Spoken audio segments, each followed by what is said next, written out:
Cuộc hôn nhân 7 năm đang bên bờ vực chỉ vì thứ cảm xúc của 10 năm tình cũ trỗi dậy.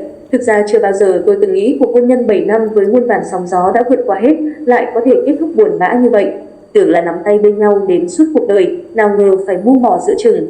Tôi, một người phụ nữ từng rất tin tưởng vào tổ ấm hạnh phúc của mình, từng nghĩ không gì có thể khiến bản thân mình hay chồng mình đổi thay. Lý do bởi chúng tôi đã cùng nhau đi lên từ số 0, từ đôi bàn tay trắng đến khi có cuộc sống nhìn lên thì không bằng ai nhưng nhìn xuống thì nhiều người chẳng bằng. Vậy mà, hóa ra mái ấm gia đình 7 năm bên nhau lại chẳng bằng thứ tình cảm tình cũ 10 năm trước trỗi dậy. Là mối tình thứ hai của anh, tôi hiểu anh đã có mối tình đầu vô cùng đẹp đẽ và trong sáng. Anh và chị là đôi bạn thanh mai trúc mã từ ngày còn học phổ thông. Cả hai lên đại học cùng đỗ thủ khoa của những chuyên ngành có tiếng. Chuyện tình của họ từng nổi tiếng khắp khoa ngày đó, được rất nhiều người ngưỡng mộ. Và rồi cả hai đều đỗ học bổng. Nhưng anh băn khoăn rồi quyết định không đi bởi khi đó mẹ anh bị ốm. Anh muốn ở lại học nốt đại học và chăm sóc mẹ, động viên mẹ. Bố mất sớm, đối với anh, mẹ là cả thế giới. Và rồi 3 năm, anh và chị vẫn yêu nhau qua những cánh thư. Cả hai đều nỗ lực hết mình để có một tương lai sáng lạn. Cho đến ngày, chị được giữ lại công ty ở nước ngoài, chị muốn ở lại để gây dựng sự nghiệp, dù anh qua theo thì anh cứ lần lỡ, đắn đo giữa hai nơi. Một phần cũng bởi khi đó anh chưa có gì trong tay, gia đình chị thì lại có điều kiện, anh không muốn người đời dị nghị anh cậy nhờ nhà vợ.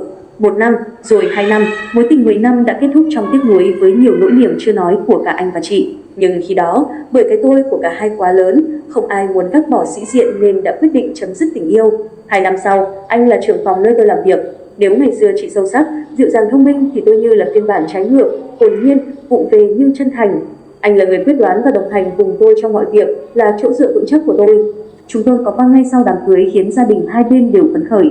Mẹ anh cũng là người mẹ chồng rất tâm lý khi chính mẹ đề nghị chúng tôi ra ở riêng để cuộc sống thêm thoải mái.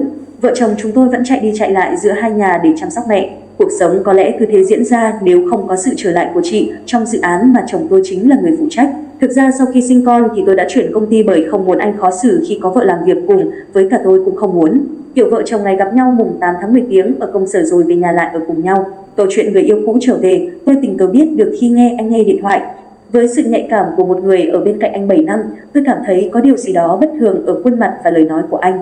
Dẫu vậy, tôi luôn tin tưởng anh rất mực. Tôi hiểu cảm xúc của mối tình 10 năm khi xưa là điều không phải nói quên là quên, chắc chắn anh sẽ không thể nào giấu lòng. Có chút dao động và băn khoăn là việc dễ hiểu, bởi mối tình 10 năm là cả thanh xuân và tuổi trẻ của anh, nhưng tôi tin vào sự trung thủy và bản lĩnh nơi anh. Vậy nên dù mấy em cùng tim anh trêu chọc xíu nhưng tôi vẫn một mực gạt đi, tin tưởng anh tuyệt đối. Cho đến một hôm nọ, khi anh đang đi tắm thì điện thoại rung báo có tin nhắn. Từ trước đến nay, nếu có dùng điện thoại hay check tin nhắn, tôi vẫn làm trước mặt anh, chứ chẳng phải xem trộm. Khi có tin nhắn, tôi bất ngờ liếc qua thì thấy tên danh bạ Lưu khá đặc biệt, chữ H, tên chị Ý.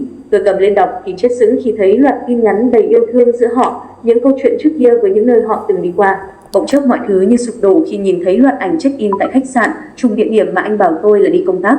Điều đáng nói là sau khi tôi ba mặt một lời thì anh lại im lặng như sự thừa nhận rằng anh vẫn còn rất yêu chị ấy. Chừng ấy năm bên nhau, tôi chưa khi nào nghĩ anh lại có thể qua đêm với người phụ nữ khác, mà nhất là tình cũ. Có khi nào tổ ấm gia đình và hạnh phúc những năm qua vẫn chưa bằng mối tình 10 năm thời thanh niên của anh. Đau khổ, uất nghẹn nhưng tôi vẫn còn rất yêu anh. Tôi phải làm sao đây?